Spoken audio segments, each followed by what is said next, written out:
السلام علیکم، کیسے ہو آپ سب؟ میں ہوں عریش اور آپ ہیں اس وقت میرے یوٹیوب چینل عریشہ ناولز پہ۔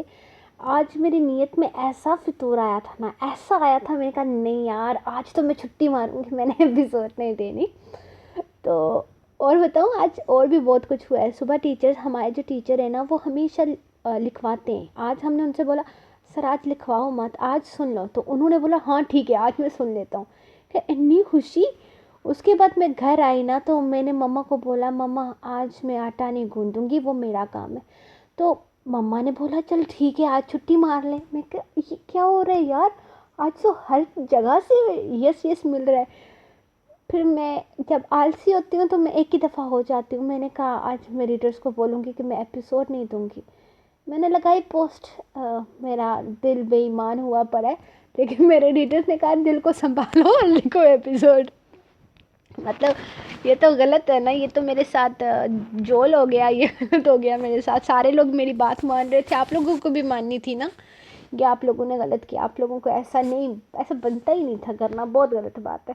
آپ کو کہنا تھا آگے سے کوئی بات نہیں عریج آج آپ چھٹی مار لو، لیکن آپ نے بولا لکھو ایپیسوڈ، خبردار سے چھٹی ماری۔ چلو پھر میں دل پہ پتھر رکھ کر پتہ نہیں کیسے بس سچی بتاؤں نیند کے نا ایسے وہ جھولے لگ رہے، میری آنکھیں کبھی بند ہو رہی ہیں کبھی کھل رہی ہیں، پھر بھی میں نے سوچا کہ ایپیسوڈ پوری کروں اور پھر ان لوگوں کو دوں اور پھر میں سو جاؤں۔ تو لیٹس اسٹارٹ آج کی ایپیسوڈ، جو کہ نہ تو میرا لکھنے کا دل کر رہا نہ میرا پڑھنے کا دل کر رہا، لیکن پڑھیں گے بھائی، آپ لوگ ہو ہی ظالم تو کیا ہو سکتا ہے۔ تو لیٹس اسٹارٹ جنونیت ایپیسوڈ نمبر 67، تحریر عریشہ۔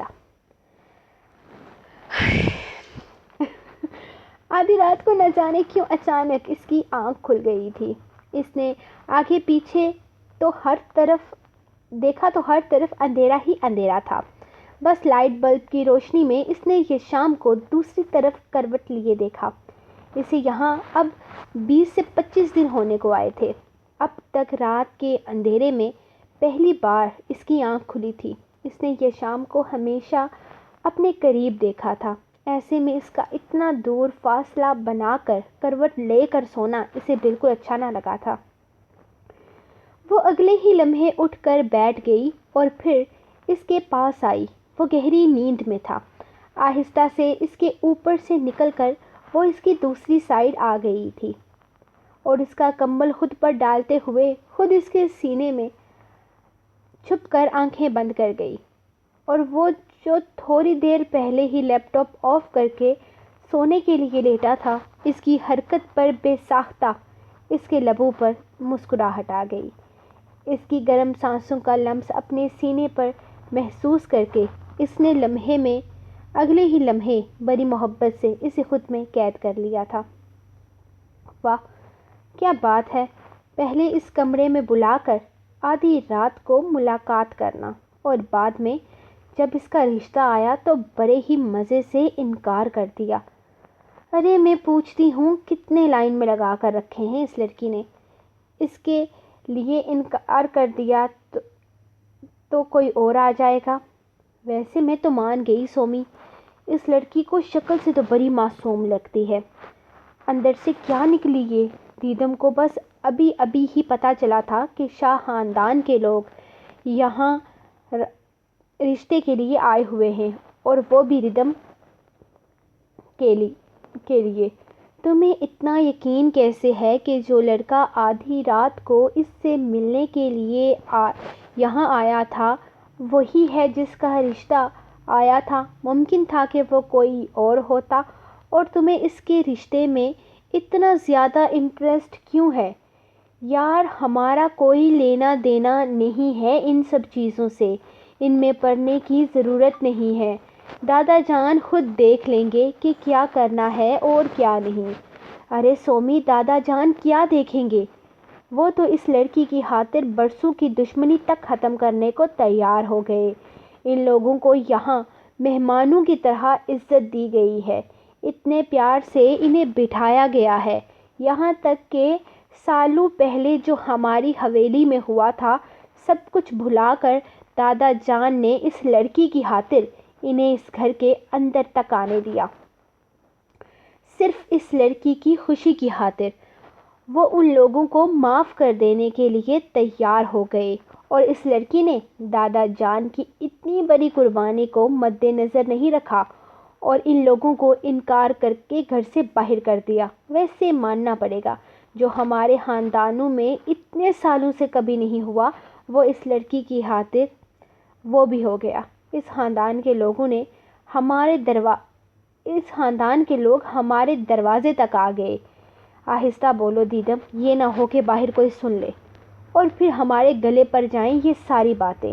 پہلے بھی بہت بے عزتی ہو چکی ہے، سومیا نے اسے سمجھانے والے انداز میں کہا تھا، کیونکہ جس طرح وہ اپنے دل کی بھڑاس نکال رہی تھی، یقیناً کسی نہ کسی نے سن کر ان لوگوں کی کلاس لگا دینی تھی۔ تم بہت ڈرپوک ہو سومی یار۔ خیر تم ٹھیک کہہ رہی ہو، ہماری تو اس گھر میں کوئی سنتا ہی نہیں ہے، چلتی تو اسی کی ہے، تو بہتر ہے کہ اس ٹاپک کو ختم کر دیں۔ اس نے بھی تھوڑی عقل مندی کا مظاہرہ کرتے ہوئے کہا۔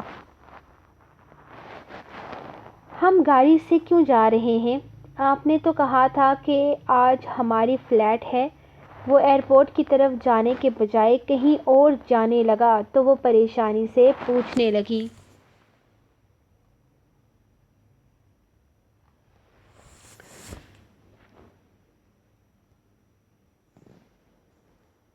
اس کا کوئی ارادہ نہ تھا اس سے بات کرنے کا یا پھر اسے منہ لگانے کا، لیکن اسے ایئرپورٹ کی طرف نہ جاتے دیکھ وہ مجبور ہو گئی تھی پوچھنے پر۔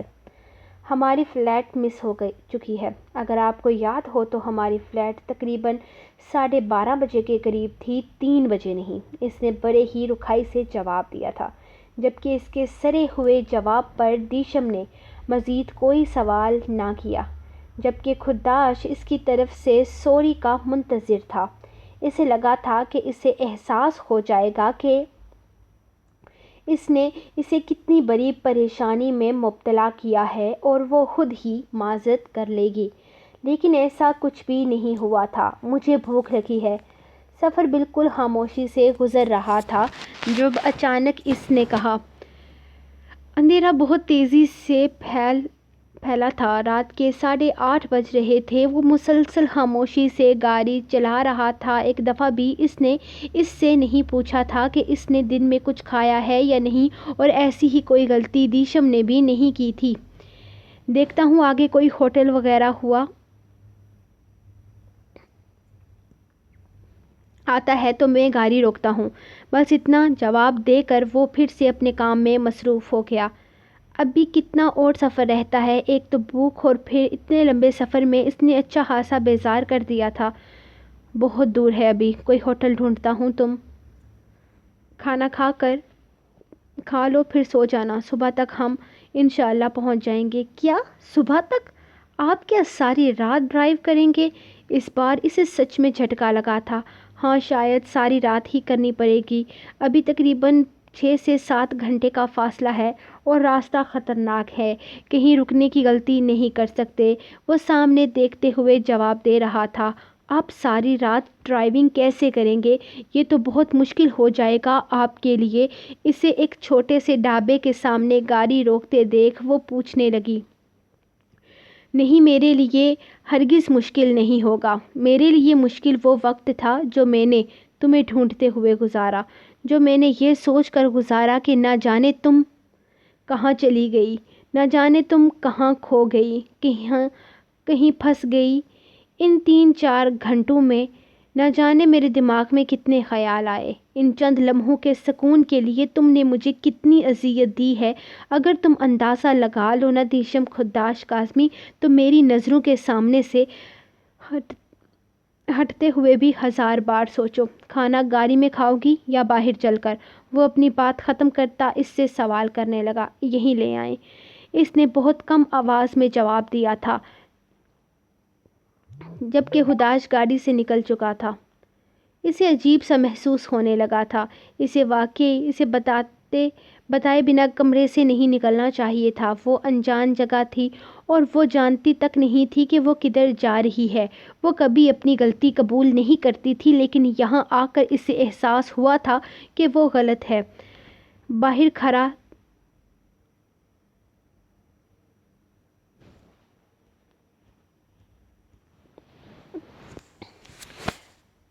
کھانا آرڈر کر باہر آ کر ہاتھ دھو لو، کھانا آرڈر کر کے آیا ہوں، تھوڑی دیر میں آ جائے گا۔ وہ گاڑی کے دوسری طرف ہاتھ میں پانی کا جگ لیے کھڑا تھا۔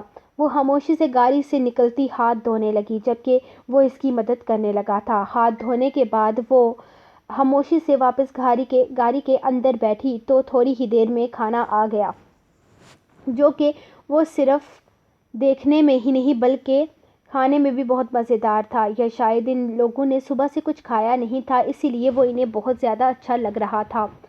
لڑکا برتن لینے واپس آیا تو خداش نے اسے چائے کا آرڈر دیا تھا۔ سردی کافی زیادہ تھی اور ویسے بھی اسے کھانا کھانے کے بعد چائے پینے کی عادت تھی۔ آپ نے مجھ سے ایک دفعہ بھی نہیں پوچھا کہ میں کہاں اور کیوں گئی تھی۔ لڑکے کے جانے کے بعد وہ اسے دیکھتے ہوئے کہنے لگی، کیا میرے پوچھنے پر تم مجھے بتاتی، یا تمہاری انا گوارا کرتی کہ تم اپنی کوئی بھی بات مجھے بتا کر جاؤ؟ وہ الٹا اسی سے سوال کرنے لگا جبکہ اس نے پچھلی سیٹ سے اپنا بیگ آگے کی جانب کھینچا تھا جو بھاری ہونے کی وجہ سے اس سے آسانی سے اٹھایا نہ گیا۔ خداش نے خود ہی اس کا بیگ اٹھا کر اس کی گود میں رکھ دیا۔ وہ اسے کھولے اس میں سے کچھ نکال رہی تھی جبکہ لڑکا چائے لے کر واپس آ گیا تھا۔ وہ چائے کا کپ اسے پکڑانے لگا تو اس نے ایک گفٹ نکال کر اس کی طرف بڑھایا۔ ہیپی برتھ ڈے، میں آپ کے لیے یہ گفٹ لانے گئی تھی۔ جانتی ہوں مجھے بتا کر جانا چاہیے تھا، لیکن اگر میں بتا کر جاتی تو میرا سرپرائز خراب ہو جاتا، اسی لیے سوچا کہ آپ کے جاگنے سے پہلے میں آپ کے لیے گفٹ لے آؤں گی، مگر واپسی پر تو آپ نے مجھے ہی گفٹ دے دیا۔ میرا دل ہی نہیں کیا آپ کو یہ گفٹ دینے کا۔ خیر میں آپ کے لیے لائی تھی تو آپ کو ہی دینا تھا، اگر کل یا پرسوں دیتی تو پھر تو گفٹ کا کوئی فائدہ ہی نہیں رہتا۔ سو یہ رہا آپ کا birth day gift, happy birth day.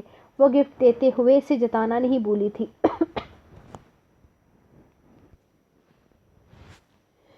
شکریہ، لیکن اس کے پیچھے تم اپنی غلطی چھپا نہیں سکتی۔ تمہیں وہاں کہیں بھی باہر جانے سے پہلے مجھے بتانا چاہیے تھا۔ اگر تم مجھے سرپرائز دینا چاہتی تھی تو بھی مجھے اپنے ساتھ لے کر جا سکتی تھی۔ میں تمہارے پرسنل میں کبھی بھی انٹرفیئر نہیں کرتا دیشم، اور یہ بات تم بہت اچھے طریقے سے جانتی ہو۔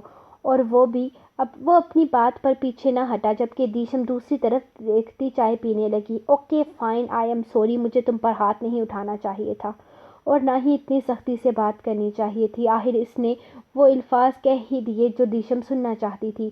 آپ کے سوری بول دینے سے آپ کا یہ تھپڑ مجھے بھول تو نہیں جائے گا؟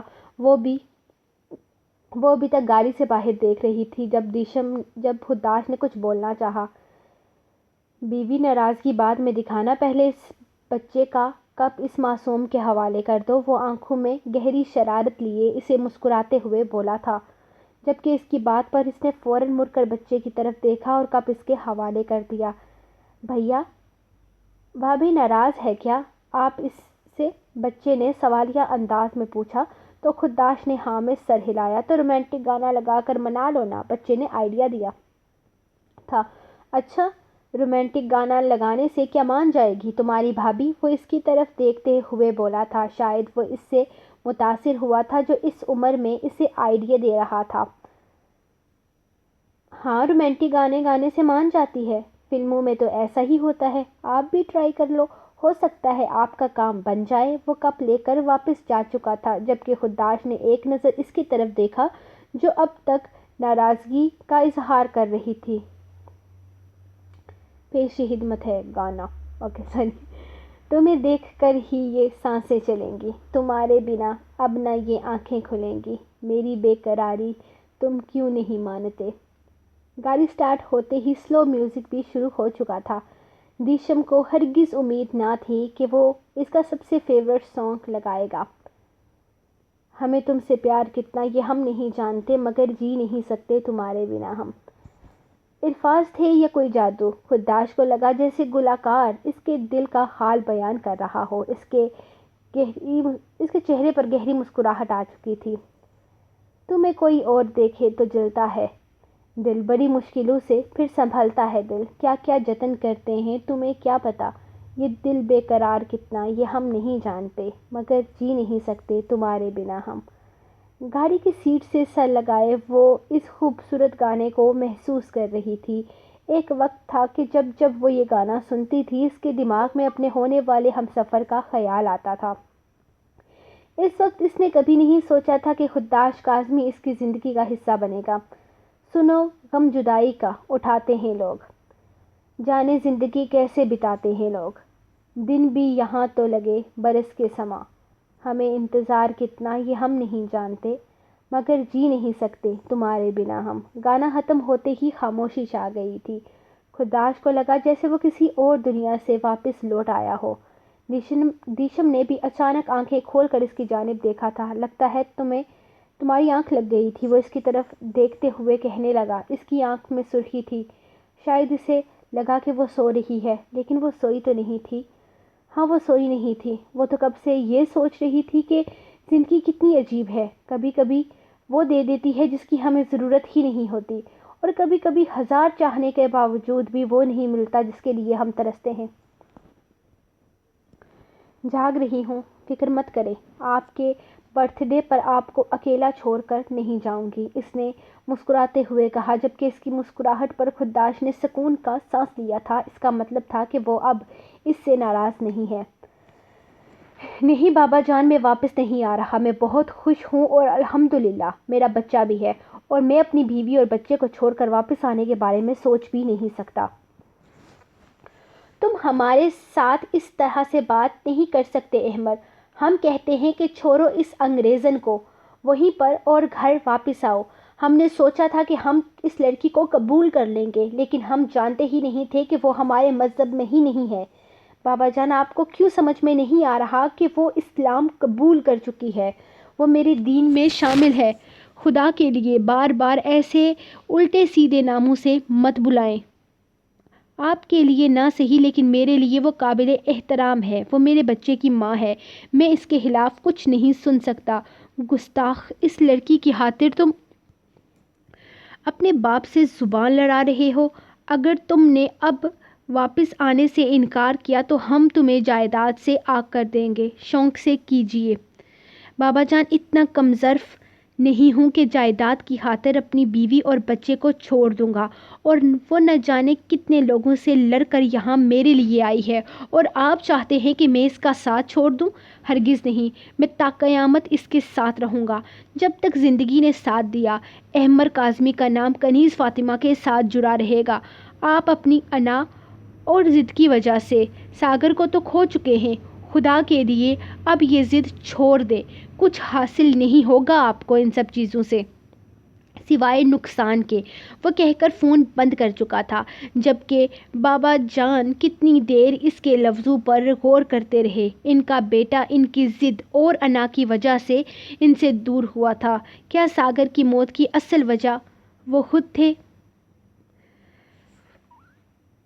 ہر طرف خاموشی چھائی ہوئی تھی۔ اس کی آنکھ کھلی تو اس نے اپنے آپ کو اندھیرے کمرے میں پایا۔ اسے یاد تھا جب وہ سوئی تھی اس نے اپنے کمرے کی لائٹ آف کی تھی۔ اس نے ہاتھ بڑھا کر لائٹ آن کرنے کی کوشش کی، لیکن اسے احساس ہوا کہ وہ کسی انجان جگہ پر ہے۔ سامنے کوئی کھڑکی نہیں تھی جہاں سے روشنی اس کے کمرے میں آیا کرتی تھی۔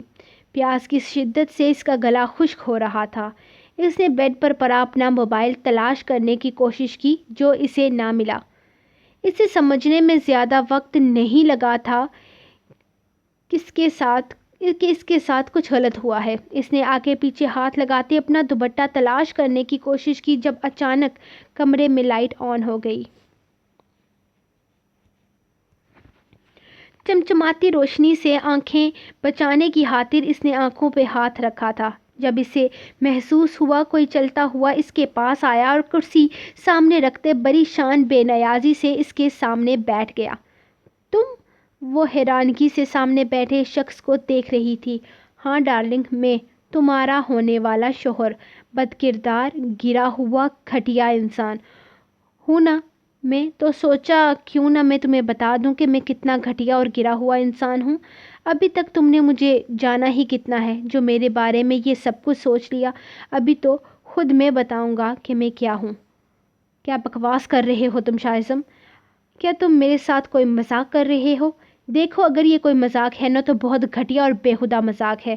اب گھٹیا اور بےہودہ انسان تو گھٹیا اور بےہودہ مذاق ہی کرے گا نا ڈارلنگ. لیکن نہ تو یہ مذاق نہیں، سچ ہے. تیار ہو جاؤ، تھوڑی دیر میں مولوی صاحب آنے والے ہیں. اور ہاں، یہاں سے بھاگنے کا کوئی راستہ نہیں ہے تو کوشش بھی مت کرنا. میں ایک ایسا انسان ہوں تم بہت اچھے طریقے سے جانتی ہو. اگر یہاں سے سر اٹھا کر جانا چاہتی ہو تو تمہاری بھلائی اسی میں ہے کہ تم مجھ سے نکاح کرو، ورنہ بد کردار اور عیاش انسان کچھ بھی کر سکتا ہے. وہ بے حد نرمی سے اس کے چہرے پر انگلی سے اپنا لمس چھوڑنے لگا تھا جب اگلے ہی لمحے وہ اس کے ہاتھ کو بڑی نفرت سے پیچھے ہٹا چکی تھی. لیکن وہ برا منائے بنا مسکراتا ہوا کمرے سے نکل گیا تھا جبکہ ردم کو سمجھ نہیں آ رہا تھا کہ اب کیا ہوگا. ہائے یار، جس دن پڑھنے کا دل نہ کر رہا ہو اس دن ایک چھوٹی سی ایپیسوڈ بھی صدیوں سے لمبی لگتی ہے. آپ کو تو یقیناً نہیں لگی ہوگی لیکن مجھے ایسا لگ رہا ہے کہ میں بہت ہی کوئی لمبا سا سفر کر کے آئی ہوں اور بہت ہی لمبی کوئی ایپیسوڈ ریڈ کر کے آئی ہوں قسم سے. اور یہ رہی اب لوگوں کی ایپیسوڈ. دیکھو میں نے بالکل دل نہیں کر رہا تھا پھر بھی ہر چیز سے مجھے چھٹی ملی. آپ لوگوں نے چھٹی نہیں دی، میں نے آپ کے لیے ناول لکھا. تو آپ اس کو لائک کرو، کمنٹ کرو، سبسکرائب کرو، شیئر کرو، جو کر سکتے ہو کرو. اور ہاں، کل سنڈے ہے، اگر ایپیسوڈ چاہیے نا تو اس پہ 500 لائک پورے کر دینا. تھوڑا لمبا سا ٹارگیٹ رکھوں تاکہ آپ سے پورے نہ ہوں اور میں چھٹی کر لوں. تو ملتی ہوں نیکسٹ ایپیسوڈ میں، تب تک کے لیے اپنی ڈائٹی کو دے اجازت. دعا میں یاد رکھیں. اللہ حافظ.